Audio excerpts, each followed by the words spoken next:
வெறும் physical body மட்டும் கிடையாது. 3 விதமான உடம்பு இருக்கு. ஸ்தூல சரீரம், சூட்சும சரீரம், காரண சரீரம். பாடியில 3 விதமான பாடின்னு சொன்னாலும், பஞ்சகோஷம் அப்படின்ற மாரி 5 ஷீட்ஸ் அப்படின்றது லேயர்ஸ் வந்து இருக்கு. அன்னமய கோஷம் அப்படின்றது நம்ம ஃபிசிக்கல் பாடியோட சம்மந்தப்பட்டது. பிராணமய கோஷம், மனோமய கோஷம், விஞ்ஞானமய கோஷம் இந்த 3ம் வந்து நம்மளுடைய சூக்ஷ்ம சரீரம் சம்மந்தப்பட்டது. காரண சரீரம்க்கு சம்மந்தப்பட்டது தான் வந்து ஆனந்தமய கோஷம். பயங்கரமான கொஸ்டின் என்னோட மைண்ட்ல இருந்துச்சு, அப்படி சொல்லலாம். சொல்லடி சிவசக்தி, என்னை சுடர்மிகும் அறிவுடன் படைத்து விட்டாய், வல்லமை தாராயோ இந்த மானுடம் பயனுற வாழ்வதற்கே. ஓம் ஸ்ரீ குருபியோ நமக. த டிவைன் இன்ஃபினிட்டி சேனலுக்கு நேயர்கள் அனைவரையும் வரவேற்கிறேன். இன்று நாம் காண இருக்கும் கலந்துரையாடல் எதை பற்றியது அப்படின்னு பார்த்தீங்கன்னாக்கா, ஸ்பிரிச்சுவல் ஹீலிங் இல்லை எனர்ஜி ஹீலிங் அப்படின்னு சொல்லக்கூடிய ஒரு விஷயத்தை பற்றி தான். ஃபிசிக்கல் பாடி அப்படின்ல ஒரு இதில் வந்து ஒரு எயில்மெண்ட் இல்லை ஒரு டிசீஸ் வந்ததுன்னா, ஒரு டாக்டர் கிட்ட போயிட்டு அதுக்குண்டான ஒரு மெடிசன் எடுத்துக்கிறோம். அந்த மெடிசன் வந்து ஃபிசிக்கல் பாடியில் இருக்கிற எயில்மெண்ட்டுக்கு டார்கெட் பண்ணி ஒர்க் பண்ணும், அவ்வளோதான். அதுவுமே வந்து ரூட் காஸுக்கு போகாது. வெறும் சிம்டம்ஸை மட்டுமே வந்து எலிமினேட் பண்ணக்கூடிய ஒரு விஷயமா தான் வந்து அந்த மெடிசின்ஸ் ஒர்க் பண்ணும். பட் நமக்கு வந்து வெறும் ஃபிசிக்கல் பாடி மட்டும் கிடையாது. 3 விதமான உடம்பு இருக்கு. ஸ்தூல சரீரம், சூட்சும சரீரம், காரண சரீரம். நம்ம பார்க்குற ஃபிசிக்கல் பாடி ஸ்தூல சரீரத்துல மட்டும் தான் வரும். ஆனா சூட்சும சரீரம் அப்படின்றது வந்து பார்த்தீங்கன்னா, கண்ணுக்கு தெரியாத ஒரு எனர்ஜி சம்மந்தப்பட்ட, ஆற்றல் சம்மந்தப்பட்ட ஒரு விஷயம். அதே மாரி காரண சரீரம் அப்படின்றது அது வந்து நம்ம பாடியில 3 விதமான பாடின்னு சொன்னாலும், பஞ்சகோஷம் அப்படின்ற மாரி 5 ஷீட்ஸ் அப்படின்றது லேயர்ஸ் வந்து இருக்கு. அன்னமய கோஷம் அப்படின்றது நம்ம ஃபிசிக்கல் பாடியோட சம்மந்தப்பட்டது. பிராணமய கோஷம், மனோமய கோஷம், விஞ்ஞானமய கோஷம் இந்த 3ம் வந்து நம்மளுடைய சூக்ஷ்ம சரீரம் சம்மந்தப்பட்டது. காரண சரீரம்க்கு சம்மந்தப்பட்டது தான் வந்து ஆனந்தமய கோஷம். அந்த பிளிஸ், எட்டர்னல் பிளிஸ்ன்னு சொல்லக்கூடிய அந்த ஆனந்தமய கோஷத்துல வர்றது தான் வந்து இந்த காரண சரீரம். ஸோ நம்ம எயில்மெண்ட்ஸ் ஒரு டிசீசஸ் அப்படின்றது பார்த்தீங்கன்னா, நம்ம அந்த ஃபிசிக்கல் பாடியில மட்டும் தான் வந்து அத டார்கெட் பண்ற மெடிசின்ஸ எடுக்கிறோமே தவிர, அந்த சூட்சும சரீரத்த வந்து நம்ம பெருசா வந்து அதுக்கு வந்து இம்பார்ட்டன்ஸ் குடுக்கறதில்ல. நெறைய பேருக்கு அத பத்தி தெரியறதும் கிடையாது. பொறந்து சில மாதங்கள் இல்ல சில வாரங்கள் ஆன குழந்தை வந்து ரொம்ப எனர்ஜெட்டிக்கா இருக்கும். ஆனா, அந்த குழந்தை வந்து நம்ம எல்லார்கிட்டயும் கையில குடுத்துற மாட்டோம். சில பேர் வந்து அந்த வைப்ரேஷன்ஸ் வந்து சரியா இல்லன்னா, உடனே வந்து குழந்தைக்கு ஒரு அ அதனுடைய எனர்ஜி எஃபெக்ட் ஆகும். அது தோஷம் வரும் அப்படின்னு சொல்லுவாங்க. ஏன் அப்படின்னா, அந்த சூட்சும சரீரத்தில அது போய் அந்த தாக்கத்த உருவாக்கும். நம்ம அந்த காலத்தில பார்த்தீங்கன்னா, திஷ்டி சுத்தி போடுவாங்க. இப்ப அது ரொம்ப கம்மியாயிடுச்சு. அந்த திஷ்டி அப்படின்றது பார்த்தீங்கன்னாக்கா, நம்ம எனர்ஜி பாடிய வந்து டார்கெட் பண்றது தான். சரவுண்டிங்ஸ்ல இருக்கிற அந்த வைப்ஸ வந்து நம்ம ஆரா வந்து அக்யூமுலேட் பண்ணும்போது, அத நம்ம வந்து பிசிக்கல் பாடி வந்து குளிக்கிறது மூலியமா வந்து நம்ம வந்து அத கிளென்ஸ் பண்ணிக்கிறோம். ஆனா, இந்த எனர்ஜி பாடிய வந்து எப்படி கிளென்ஸ் பண்றோம் அப்படின்னு பார்த்தீங்கன்னா, யாருமே அத கிளென்ஸ் பண்றதில்ல. அந்த காலத்துல தான் அந்த திஷ்டி சுத்தி போடுறது, இதெல்லாம் வந்து பண்ணி அந்த எனர்ஜி பாடிய வந்து கிளென்ஸ் பண்ணுவாங்க.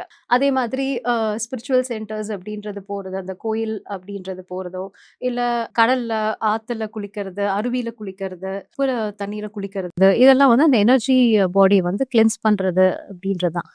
நம்ம எங்கெங்கிருந்தோ போற இடத்துலருந்து நமக்கே தெரியாம அந்த நெகட்டிவ் வைப்ரேஷன்ஸ வந்து பிக்கப் பண்ணிட்டு வர்றத வந்து அத கிளென்ஸ் பண்ணக்கூடிய ஒரு விஷயம் தான் இந்த மாதிரி ஒரு சென்டர்ஸ் இதெல்லாமே வந்து இருக்கு. அ இப்ப கோயில் அப்படின்னு சொல்லிட்டு பார்த்தீங்கன்னாக்கா, temple it is a place of worship அப்படின்னு சொல்றோம். ஆனா, அ கடவுள் அப்படின்னு பார்த்தீங்கன்னா, நம்ம ஒரு ஃபார்ம்ல தான் எடுத்துட்டு வந்து அந்த கோயில்ல வந்து கும்பிடுறோம். ஆனா, உண்மையான அந்த நமக்குள்ள இருக்கிற அந்த சிவம், ஆற்றலா இருக்கிற சோல் அப்படின்னு பார்த்தீங்கன்னா, இட் இஸ் அ ஃபார்ம்லெஸ் இதுதான்.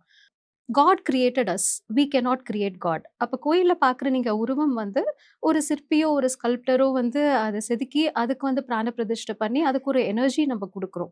They are all spiritual energy centres. நம்ம என்ன மாதிரி கவலையோட கஷ்டத்தோட அந்த கோயிலுக்கு போனாலும் உடனே வந்து மனசு நிம்மதியாக இருக்குது அப்படின்றத வந்து நம்ம ஃபீல் பண்ணுவோம் வெளியில் வரும்போது. ஸோ அந்த கிளென்சிங் வந்து அங்கே வந்து நடக்குது நமக்கே தெரியாமல். அந்த ஆற்றலை வந்து நம்ம கிரகிச்சுட்டு வர்றதுனால அங்கே போயிட்டு வரும்போது நமக்கு ஒரு ரிலீஃபாக ஃபீல் பண்ணுறோம். ஸோ டெம்பிள்ஸ் இல்லை அந்த பிளேசஸ் ஆஃப் வர்ஷிப் அப்படின்னு பார்த்தீங்கன்னாக்கா வந்து it is all energy centres. Religious வேற, ஸ்பிரிச்சுவாலிட்டி வேற. இப்போ இங்கே வந்து எனர்ஜி அப்படின்ற போது it is nothing to do with religion. மதம் சார்ந்த ஒரு விஷயம் கிடையாது, ஆன்மீகம் சார்ந்த ஒரு விஷயம், மதத்துக்கு அப்பாற்பட்ட ஒரு விஷயம் தான் இந்த எனர்ஜி அப்படின்றது. எனர்ஜியில் முக்கியமான ஒரு விஷயம் என்னன்னா, energy can neither be created not Detroit.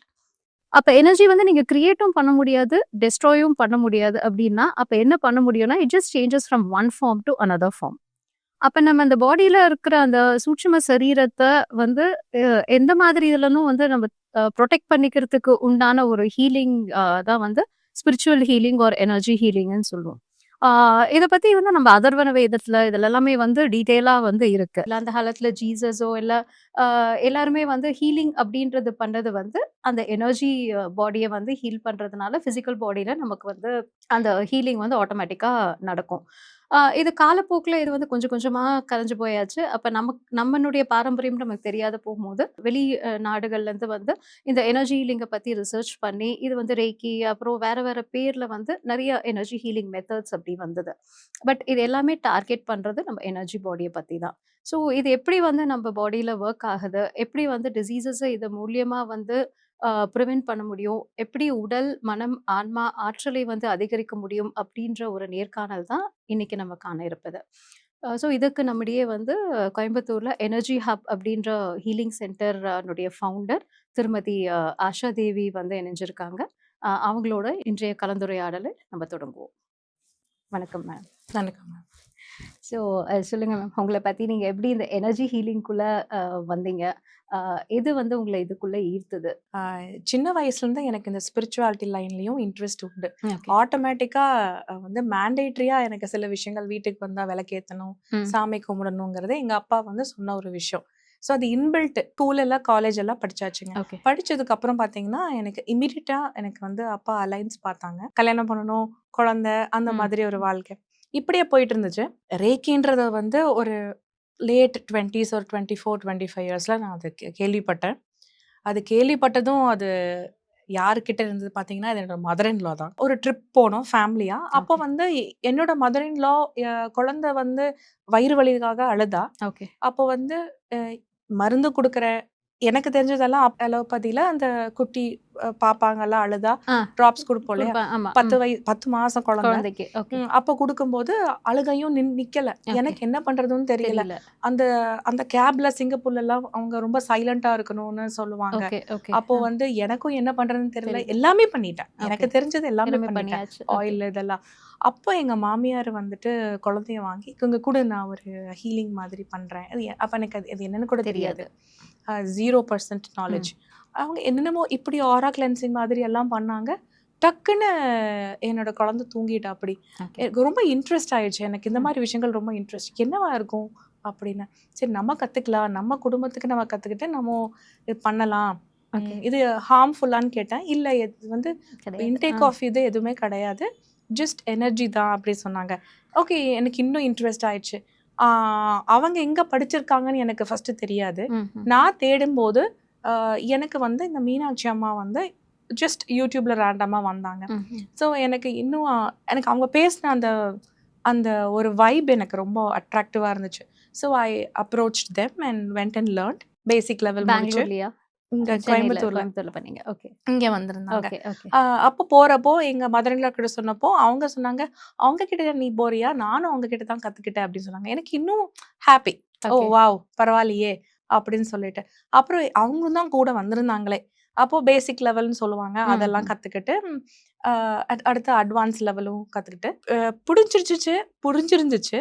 But symbols இவ்வளோ தூரம் வேலை பார்க்குமா அப்படிங்கிற ஒரு பயங்கரமான கொஸ்டின் என்னோட மைண்ட்ல இருந்துச்சு, அப்படி சொல்லலாம்.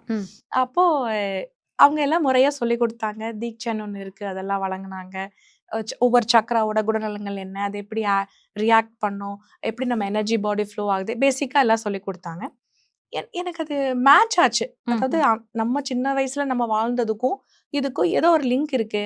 ஓகே ஃபைன் அப்படின்னு சொல்லி, இன்னும் அத வந்து கொஞ்சம் அழகா இருக்கே! இன்னும் என்ன சொல்றது? சொல்ற விதமும் அழகா இருக்கு. அப்படின்னு. நம்ம விளக்கேத்துங்க, சாமி கும்பிடுதுங்க அப்படிங்கிறது நம்ம வழி வழியா பண்ணிட்டு வந்திருக்கோம்.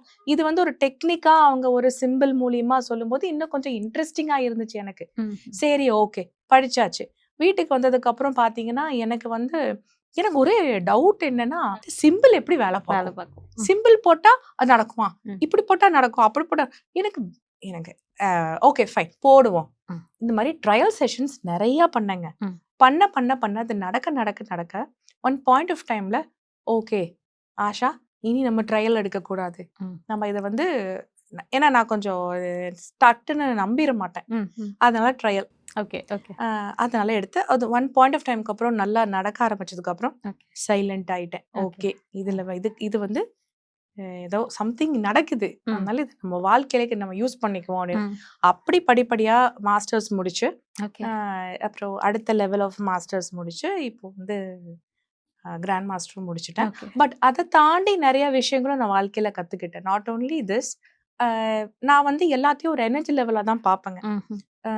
ஒரு விஷயம் இப்போ நம்ம நீங்க சொன்ன முதல்ல சொன்ன மாதிரி கோயிலுமே அது ஒரு எனர்ஜி லெவல், சர்ச்சும் ஒரு எனர்ஜி லெவல், மாஸ்க்கும் ஒரு எனர்ஜி லெவல். அந்த நம்ம எடுத்துக்கிறது தான் எல்லாம். கண்டிப்பா எல்லாமே ஒரு எனர்ஜி லெவல் தான். இப்போ உங்களுக்கு ஒரு விஷயம் கடைக்கு போறீங்க, ஒரு கம்மலே பிடிச்சிருக்கு அப்படின்னா நிறைய 100 கம்மல் இருக்கும்.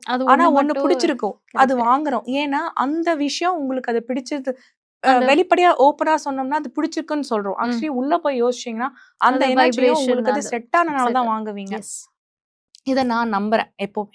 ஸோ ஓகே ஃபைன்ட்டு அடுத்தடுத்து நிறைய விஷயங்கள் கிறிஸ்டல்ஸ் மூலியமா நான் நிறைய இன்ஃபர்மேஷன் கத்துக்கிட்டேன். கிறிஸ்டல்ஸும் நம்ம வாழ்க்கையில என்னென்ன பண்ணுதுன்னு அது இயற்கையிலேருந்து வர ஒரு விஷயம் தான். ஸோ அதோட நம்ம இணையும் போது இன்னும் நல்லா ஹீலிங் கொடுக்கலாம் அப்படிங்கிறதும் சிம்பிள்ஸ் நிறைய இருக்குங்க ரேக்கி பொறுத்த வரைக்கும். இல்ல நானுமே ரேக்கி வந்து I am also grand master. என்னுடைய ஸ்பிரிச்சுவல் ஜேர்னில வரும்போது எனக்கும் ரேக்கி கத்துக்கணுன்ற ஒரு ஆப்பர்ச்சுனிட்டி சம்வேர் அரௌண்ட் 2000ல வரும்போது கூட I was into deep spirituality. அப்போ அந்த டைம்ல வந்து எனக்கு அது கத்துக்கணும் அப்படின்றது எனக்கு வந்து இன்டென்சிட்டியா தோணலை. இன் 1999 I met my guru in Vellore. He has consecrated his own sacred spiritual place, ரசலிங்கேஸ்வரர் டெம்பிள்னு சொல்லிட்டு அவருக்காக அவருடைய பூஜைக்காக வந்து உருவாக்க, நாட் ஃபார் பப்ளிக்குன்றது கிடையாது. ஸோ அது வந்து it's completely made out of அந்த சிவலிங்கம் வந்து it is completely made out of mercury. அப்போ அதை பண்ணும்போது எனக்கு சில மந்திரங்கள் அவர் அதை சொல்லிட்டு இருந்தாரு. நான் அது என்னுடைய மெடிடேஷன்லையும் அந்த இதுவும் வந்து அதை நான் யூஸ் பண்ணிட்டு இருந்தேன். அந்த மந்திரம் வந்து நான் யூஸ் பண்ணிட்டு இருக்கும் போது I never knew that will have the healing கெப்பாசிட்டின்ற அவர் என்ன பார்க்கும்போதுல சொல்லுவாரு, உனக்கு அந்த ஹீலிங் இது நிறைய இருக்கு. எப்படி நீங்க சொன்னீங்களோ மீனாட்சி அம்மா சொன்னாங்க, அந்த குருமா ஹீலிங் இருக்குன்னு சொல்லுவாங்க. But I didn't realise. But என்ன அறியாம யாராவது ஒருத்தருக்கு அடிபட்டது, அவங்களுக்கு வந்து அந்த மருந்து போடும்போதோ இது பண்ணும்போதோ அந்த ஹீலிங் வந்து ஃபாஸ்ட் ஆகிறது, இன்க்ளூடிங் குருக்கு பண்ணும்போது அது அவரே சொல்லியிருக்காரு ஹீலிங் ஃபாஸ்ட் ஆகுதுன்றது சொல்லியிருக்காங்க. அப்ப அந்த டைம்ல வந்து I will be chanting those mantras inside. அது பண்ணிட்டு இருக்கும்போது யாராவது close relatives, not for general பப்ளிக்குன்றது கிடையாது, க்ளோஸ் ரிலேட்டிவ்ஸ் பேசிட்டு இருக்கும்போது இங்கே பெயின் இருக்கு இது இருக்குன்னா ஹீல் பண்ணணுன்றது கிடையாது. சரி அவங்க கையை பிடிச்சிட்டு நான் பாட்டுக்கு அதை சாண்ட் பண்ணிட்டு என்னுடைய மெடிடேட்டிவ் மூட்ல போவேன். தே வில் ஃபீல் எனக்கு ஹீட்டா இருக்கு இந்த இடத்துல, ஜஸ்ட் லைக் ஹவு ரேக்கி ஒர்க்ஸ். அந்த எனர்ஜி வரும்போது வந்து ஹீட்டா இருக்கு, கோல்டா இருக்கு, அந்த மாதிரி பண்ணி எனக்கு அந்த பெயின் வந்து கம்மியாயிருக்கு அப்படின்றத சொல்லுவாங்க. ஸோ என்னுடைய ஸ்பிரிச்சுவல் ஜேர்னியால இது வந்து ஒன் ஆஃப் த ஒரு பார்ட்டா இருந்தது. 2004ல வந்து என்னுடைய குரு சமாதி மகா சமாதி ஆயிட்டாங்க. அதுக்கப்புறம் வந்து சம்வேர் இன் 2018லயோ 19லயோ தான் வந்து எனக்கு இன்ட்யூட்டிவா வந்து ரேக்கி வந்து அந்த பண்ணணுன்ற மாதிரி திருப்பி வந்துட்டே இருந்தது. எந்த புக்ஸ் திறந்தாலும் ரேக்கி பத்தி, எது ஓப்பன் பண்ணாலும் ரேக்கி பத்தி. So I thought it is a calling அப்படின்ற மாதிரி இது பண்ணேன். அப்போ சர்ச் பண்ணும்போது தான் இப்போதான் நான் நீங்க சொல்லும்போது எனக்கே தெரியும். மீனாட்சி அம்மா கிட்ட அவங்க கோயம்புத்தூர்ல வரும்போது ஐ லேர்ன்ட். அவங்க one of the gurus in learning reiki. அதுக்கப்புறம் மலேசியாலேருந்து ஒருத்தவங்க சென்னைக்கு வந்திருந்தாங்க அவங்க கிட்ட. ஸோ நானே இதை பற்றி நிறைய ரிசர்ச் பண்ணேன். I knew it will work because நான் ஆல்ரெடி அந்த ஸ்பிரிச்சுவல் இதில் இருந்ததுனால, அந்த ஹீலிங் ஒர்க் ஆகுதுன்றது இருந்ததுனால. ஸோ எனக்கு வந்து இது ஒர்க் ஆகுதா இல்லையான்ற சந்தேகம் கிடையாது. இதில் இன்னும் எப்படி பெட்டராக வந்து பண்ண முடியும் அப்படின்றத தான். ஸோ ஒன்று ஒன்றா இது பண்ணும்போது, இப்போ ரெக்கி வந்து வெறும் நம்ம அந்த ஹீலிங் மட்டும் பண்ணுறதோட டயட்டோட சேர்த்து இது பண்ணும்போது, ஃபுட்டோட அதுக்குண்டான இது பண்ணும்போது, ஆட்டோமேட்டிக்காக வந்து அந்த எனர்ஜி அப்சார்ப்ஷன் வந்து இன்னும் ஜாஸ்தியாக இருக்கும்னு சொல்லிட்டு I did more of research in that. And அது மூலிமா நிறைய பேருக்கு டிஸ்டன்ட் ஹீலிங்கும் பண்ணி in states அந்த மாதிரி இதெல்லாம் ஃபேமிலி சர்க்கிள்ஸ்ல பண்ணி many of them have come out of their ailments within a short span of time. And the recovery was fast, especially for children. As you know, absorption of energy வந்து உங்களுக்கு வந்து அவங்களுக்கு ஜாஸ்தியா இருக்கும் அப்படின்றது வந்து அப்போ அவங்களுக்கு எல்லாம் வந்து the healing வந்து it was too fast for them. So within 1 week or 2 weeks, whatever symptoms they were having with diet and with healing இது பண்ணும்போது they were able to come out of it. So இதுதான் என்னுடைய அந்த spiritual ஜேர்னியில் healing இதில் வந்து one of the experience. As we were talking, இப்போ வந்து இந்த ஸ்பிரிச்சுவாலிட்டியும் இந்த எனர்ஜியும் வந்து நம்ம பிரிக்க முடியும். நிறைய பேர் வந்து இப்போ என்ன நினைக்கிறாங்க, எனர்ஜி ஹீலிங் அப்படின்னும் போது கமர்ஷியலாக வந்து இது பண்ணணும்னா, ஸ்பிரிச்சுவல் இது இல்லாமல் கம்ப்ளீட்டாக வந்து எனர்ஜி இதில் பண்ணும் போது ஸ்பிரிச்சுவலும் இதில் இருக்குது. பட் என்ன மாதிரி ஸ்பிரிச்சுவாலிட்டினா அது அவங்கவுங்களுக்கு சம்மந்தப்பட்டது. கண்டிப்பாக சொல்லடி சிவசக்தி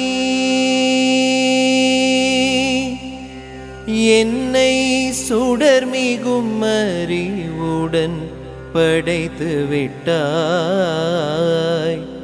வல்லமை தாராயோ இந்த மானுடம் பயனுற வாழ்வதற்கே.